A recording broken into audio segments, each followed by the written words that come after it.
प्रशांत किशोर ने फिर क्या समझाया, क्या बताया नतीजों को देखने के बाद? लड़ाई अभी खत्म नहीं हुई है। भ्रष्टाचार का जो लेवल हमने चुनाव के पहले देखे हैं, 6 महीने के अंदर लोग डिसइल्यूशन हो जाएंगे। पक्ष की भूमिका निभाएगा जनसुराज? निश्चित रूप से। महागठबंधन के आंकड़े इतने कम। नमस्कार, हमारा नाम है समरीन और आपने देखना शुरू कर दिया है लाइव सिटीज। देखिए, 14 तारीख को बिहार विधानसभा चुनाव 2025 के नतीजे आ गए और आपने देखा कि कैसे एनडीए को प्रचंड जीत मिली है। देखिए, जैसे ही ये परिणाम आए वैसे ही कई तरह के सवाल लोगों को परेशान करने लगे।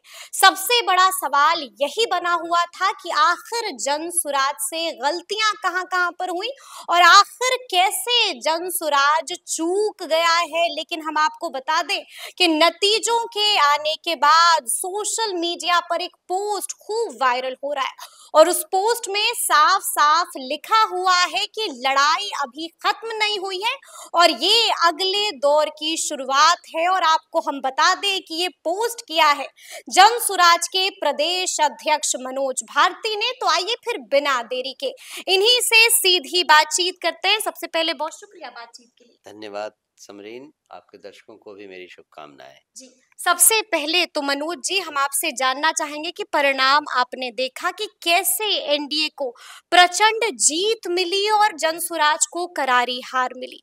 इस पर आपकी प्रतिक्रिया क्या है, क्या कहेंगे आप? कहाँ से शुरू करें? सबसे पहली बात तो ये कि हम इस स्थिति के लिए मेंटली लगभग तैयार थे। मैं लगभग इसलिए जोर देकर कह रहा हूँ कि हमने सोचा नहीं था कि हमें कोई भी सीट नहीं आएगी। हम हारने के लिए तैयार थे, 5-10 सीट के लिए भी हमें मेंटली हम रेडी थे। लेकिन ये स्थिति कि हमें एक भी सीट नहीं आएगी, ये हमारे लिए अप्रत्याशित था। तो जो शॉक है, जो आप देख या समझ रहे होंगे, वो केवल इसलिए है कि हमें इसका कारण समझ में नहीं आ रहा है और इतने और जीरो पर आउट होने का एक दूसरा एस्पेक्ट भी है कि जो परसेंटेज ऑफ वोट हमने सोचे हुए थे उसकी तुलना में ये बिल्कुल ही मिनिस्क्यूल, जिसको कहते हैं, बिल्कुल छोटा वो है। और इलेक्शन कमीशन ने अब निकाला है कि हमारे पास लगभग 3.34% वोट आए हैं, जो कि हमारे एस्टिमेट से, लोएस्ट एस्टिमेट से कम 3 या 4 गुना कम है। यानी कि गुमान में भी नहीं सोचा था। ख्याल में भी नहीं सोचा। तो फिर उसके बाद ये जानना जरूरी है कि हम आगे क्या करें। हाँ, बिल्कुल। उस सोच के साथ साथ कि कारण क्या है, ये सवाल जुड़ा हुआ है कि हम आगे क्या करें। और इसी सोच के साथ मैंने उस दिन कहा था कि लड़ाई अभी खत्म नहीं हुई है, ये तो शुरू हुई है। अब लड़ाई शुरू करने का सही वक्त आया है और हम अपने आप को, अपनी पार्टी को और अपने कार्यकर्ताओं को इस बात के लिए तैयार करने की मुहिम शुरू कर रहे हैं। लेकिन ऐसे में सवाल तो पूछा जाएगा ना मनोज जी कि आखिर गलतियां कहां पर हुई, कहां पर चूके आप लोग और कैसे चूके? हमारे पार्टी के हार के मैं समझता हूँ, मेरी अपनी सोच के हिसाब से 2 कारण हैं। एक एक्सटर्नल और एक इंटरनल। एक्सटर्नल और इंटरनल? जी। एक्सटर्नल कारण वो है जिसका एक रूप आप देख रहे हैं। गवर्नमेंट ने जिस तरह से अपनी तिजोरी खोलकर लगभग 40,000 करोड़ रुपए के रेवड़ियां बांटी हैं और चुनाव आयोग के नियमों के को बिल्कुल तार-तार करते हुए सारी संवेदनाओं को, गणतांत्रिक संवेदनाओं को हटाते हुए, इस बहाने से कि हमारी योजना अनाउंस हुई है आचार संहिता लगने के पहले, वोटिंग दिन के 1 दिन पहले तक खाते में पैसे आए हैं। क्या ये उचित है? क्या ये तर्कसंगत है? क्या इलेक्शन कमीशन को इसका संज्ञान नहीं लेना चाहिए? क्या इस पर हम या कोई आप PIL सुप्रीम कोर्ट में या हाई कोर्ट में फाइल नहीं करें? ये सवाल है जिस तो पर क्या PIL फाइल करिएगा?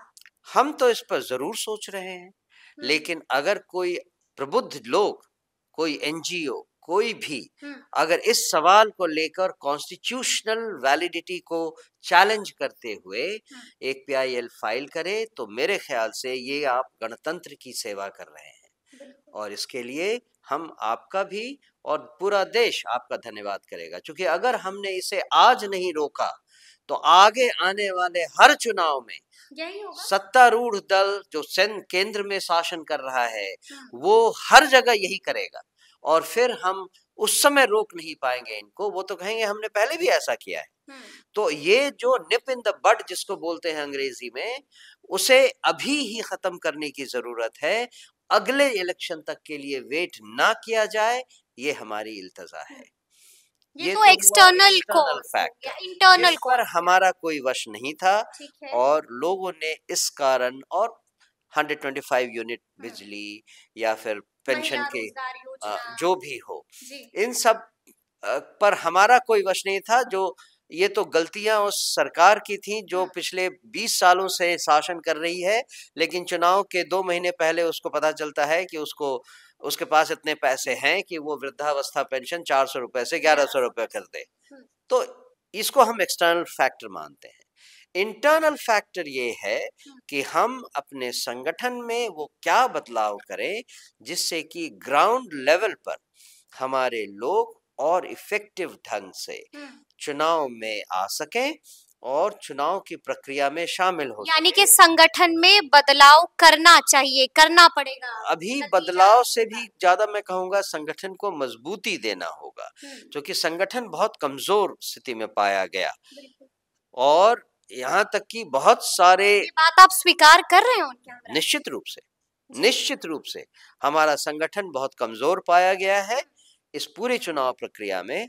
और इसका एक फैसेट, एक रूप ये भी है कि बहुत सारे बूथों पर हमारे बूथ एजेंट भी नहीं पाए गए, जो कि एक शर्मनाक बात है किसी भी ऐसी पार्टी का जो एक बड़ा रोल प्ले करना चाहती है।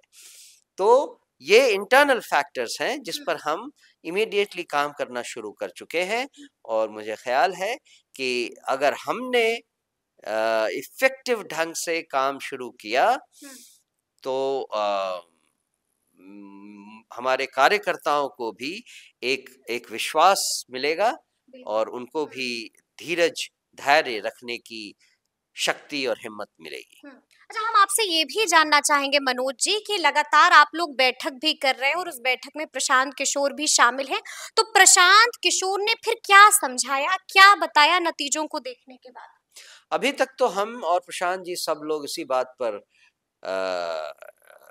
डिस्कशन कर रहे हैं कि क्या कारण हो सकते हैं। उनका असेसमेंट क्या कह रहा है? वो तो आप उनसे ही पूछिए, मेरे लिए उनके मुंह से कुछ कहलवाना या उनके लिए कुछ कहना सही नहीं है। पर मैं इतना जरूर कहूंगा कि हम अभी भी अपने सारे कैंडिडेट से, सारे कार्यकर्ताओं से इस बात की समीक्षा करने में लगे हैं कि क्या-क्या कारण है जिनके कारण हमें ये लो परसेंटेज ऑफ वोट्स आए हैं, और उसमें जो सुधार करने हैं उसके लिए भी उनके सुझाव लिए जा रहे हैं। ये मैं आपको बता सकता हूँ, लेकिन बात निश्चित रूप से दुखदाई है। स्पेशली प्रशांत किशोर जी की तरफ से अगर कोई भी सोचे, 3 साल की गहन मेहनत और मतलब extra ordinary lifestyle and courage, उसके अलावा जो भी फाइनेंशियल इनपुट थे उसकी आप आकलन आप सब लोग कर चुके हैं, उन्होंने खुद भी बताया है। इसके बावजूद अगर बिहार में लोग हमारी बात समझ नहीं पाते हैं, तो फिर हमें ये समझना पड़ेगा कि हमें अपने समझाने के तरीके में कुछ बदलाव लाना होगा। और दूसरी बात, लगता ये है कि इस बार NDA सरकार बिहार के लोगों में वो भय पैदा करने में सफल रही कि अगर आपने गड़बड़ी की वोटिंग में तो जंगल राज फिर वापस आ जाएगा। यानी कि तेजस्वी सरकार बन जाएगी। जी। बिल्कुल। और इस बात का डर लोगों में इस कदर डाल दिया गया कि लोगों ने बाकी सब चीजें भुला दी। चाहे उन्होंने प्रशांत किशोर की रैली में 2 बार भाग लिया हो या 5 बार भाग लिया हो, हमारे हमारे पैम्फलेट्स उनके घर में हो, बिल्कुल। परिवार लाभ कार्ड फोटो लगभग दीवार पर हो, टोटो के इसमें हो, हमारे परिवार लाभ कार्ड लगभग 2.5 करोड़ 2 करोड़ लोगों के फैमिली में जा चुके हैं। लेकिन उन सब चीजों को दरकिनार करके लोगों ने इस बार इस डर से कि कहीं जंगल राज वापस फिर ना आ जाए, उन्होंने एनडीए का साथ दिया, जिसका रिजल्ट आप इस मैसिव मैंडेट में देख रहे हैं। हमें लगता है कि ये एक फॉल्स नैरेटिव था और इस फॉल्स नैरेटिव का जो सपोर्ट है बहुत जल्दी लोगों के दिमाग से उतरेगा, क्योंकि जो प्रॉमिसेस इन्होंने किए हैं वो शायद इनसे हो नहीं पाएंगे। यानी कि आप यही कह रहे हैं कि डर कायम करने में एनडीए वाले सफल हुए। जी हाँ, लेकिन जो दूसरी बात मैं कह रहा हूँ कि भ्रष्टाचार का जो लेवल हमने चुनाव के पहले देखे हैं, उस भ्रष्टाचार के लेवल में अगर कमी नहीं आई तो 6 महीने के अंदर लोग डिसइल्यूशन्ड हो जाएंगे। उन्हें सच्चाई का पता 6 महीने के अंदर 6 महीने के अंदर लोग डिसइल्यूशन्ड हो जाएंगे और लोग फिर तरह तरह से इस सरकार के ऊपर सवाल उठाने खड़े कर देंगे। ठीक है, लेकिन उनमें सबसे पहला है भूमि सुधार। बिल्कुल, हस्ताक्षर अभियान आप लोगों क्या वो कर सकते हैं? दूसरा है भूमिहीनों को भूमि देना, घर विहीन लोगों को घर देना। क्या वो कर सकते हैं? उन्होंने 40,000 करोड़ तो चुनाव जीतने के लिए लगा दिए। इससे एक फ्रैक्शन पैसा भी अगर वो लगाते तो उन सब लोगों के लिए घर बनवा कर दे सकते थे जिनके पास आज घर नहीं है। अच्छा, लेकिन ऐसे में एक सवाल और है कि आज प्रेस कॉन्फ्रेंस होने वाली थी, प्रशांत किशोर की प्रेस कॉन्फ्रेंस कैंसिल क्यों कर दी? उसका कारण यही था कि हम अभी तक इस असेसमेंट में कंप्लीट असेसमेंट हमारा नहीं हो पाया है, मुकम्मल नहीं हो पाया है कि हम हारे क्यों और हम क्या करें, किस तरह से आगे बढ़ें। तीसरा एंगल ये भी है कि हम ये देखना चाहते हैं कि जब सरकार फॉर्म होती है तो उसमें किस तरह के नमूने लाए जाते हैं सरकार चलाने के लिए, क्योंकि पिछली सरकार के नमूनों को तो हमने उजागर कर ही दिया था। अब इस बार की सरकार, अब तो कोई प्रेस कॉन्फ्रेंस आप लोग नहीं ना करिएगा, अब तो किसी की फाइल नहीं ना खोलिएगा, अब तो सबक मिल गया। अभी तो देखना है कि वो सबक उन्होंने सीखा या नहीं, क्योंकि अगर सबक नहीं सीखा तो वैसे ही नमूने वापस आएंगे और फिर से प्रेस कॉन्फ्रेंस होगी और फिर से खुलासे होंगे। निश्चित रूप से। अब तो जब उन्होंने हमें एक सीट भी नहीं दिया है और हमें विधानसभा के अंदर जाने का मौका नहीं दिया है, तो विपक्ष की भूमिका हमें विधानसभा के बाहर ही तो करनी पड़ेगी। विपक्ष की भूमिका निभाएगा जनसुराज। निश्चित रूप से जो हमने पहले किया वही रोल, चूंकि अब विपक्ष तो कुछ रहा नहीं, सदन के अंदर इफेक्टिव विपक्ष तो कुछ रहा नहीं। महागठबंधन के आंकड़े इतने कम क्यों हो गए? क्या लगता है? मुझे लगता है कि ओवर कॉन्फिडेंस, तेजस्वी कह रहे थे 18 तारीख को हम शपथ लेने जा रहे हैं। वो ओवर कॉन्फिडेंस और शोमैनशिप लोगों को पसंद नहीं आया, और उन्होंने उसको केवल एक तरह से इंटरप्रेट किया कि ये जंगल राज का ट्रेलर है। जो कुछ एनडीए उन्हें समझा रही थी उसका ट्रेलर ये एक महागठबंधन उनको दिखा रहे थे। इससे उनका डर और गहरा गया और जिसका फायदा एनडीए को हुआ। लेकिन हम आपसे ये भी जानना चाहेंगे, क्योंकि तरह तरह की चीजें कही जा रही हैं ऑन ग्राउंड, लोग हमसे भी सवाल पूछ रहे हैं कि प्रशांत किशोर बिहार छोड़कर तो नहीं ना जाएंगे, तो इस बात की गारंटी लेंगे ना मनोज भारती कि प्रशांत किशोर बिहार में है और बिहार में ही रहेंगे? नहीं, इस बात की गारंटी लेने वाला मैं कौन होता हूँ? प्रशांत जी अभी यहाँ हैं, आप उनसे खुद पूछेंगे और वो खुद आपको बताएंगे कि उनकी आगे की क्या ये कार्रवाई की रूपरेखा होगी। लेकिन कुछ तो बातचीत हुई होगी इसको लेकर के भी, और क्योंकि प्रशांत, आपने देखा होगा कि जब से नतीजे आए हैं तरह तरह की चीजें कही जा रही मैं केवल इतना ही कहूंगा कि प्रशांत किशोर ने पहले कई बार आप लोगों से कहा है कि वो अपने जीवन के अगले 10 साल बिहार को देंगे हैं। और बिहार में विकास और व्यवस्था परिवर्तन के लिए लगाएंगे। और ये भी कहा है कि जब तक बिहार को बदलूंगा नहीं तब तक हार नहीं तब तक मानूंगा, हार नहीं मानूंगा। यानी तो कि बिहार नहीं छोड़ेंगे। ऑब्वियसली मतलब तो यही निकलता है। मतलब यही निकलता है। आपने एक पोस्ट किया है और ये मेरा अंतिम सवाल है आपसे। आपने साफ-साफ कहा कि लड़ाई अभी खत्म नहीं हुई है, ये तो बस अगले दौर की शुरुआत है। तो चल क्या रहा है आप लोगों के मन में? जो भी कमियां हैं पहले उसको आइडेंटिफाई करें हम्म। और उसके बाद उनको दूर करने के लिए स्ट्रैटेजी बनाएं और स्ट्रैटेजी बनाने के बाद उसे इम्प्लीमेंट करें। जो चीज़ हम अगर हमारी सरकार बनती तो बिहार के लिए जो चीज़ करते वो अब अपनी पार्टी के लिए करेंगे, अपनी पार्टी को मजबूत हम्म। करेंगे और अगली बार जनता के सामने फिर आएंगे और फिर देखेंगे कि क्या जनता को हम जो कह रहे हैं वो बात समझ में आ रही है हम्म। और जनता इस अगले 5 साल में इस सरकार के रवैये से खुश है या क्या कमियां देखती हैं। उस हम्म। हिसाब से हम अगली रणनीति बनाएंगे।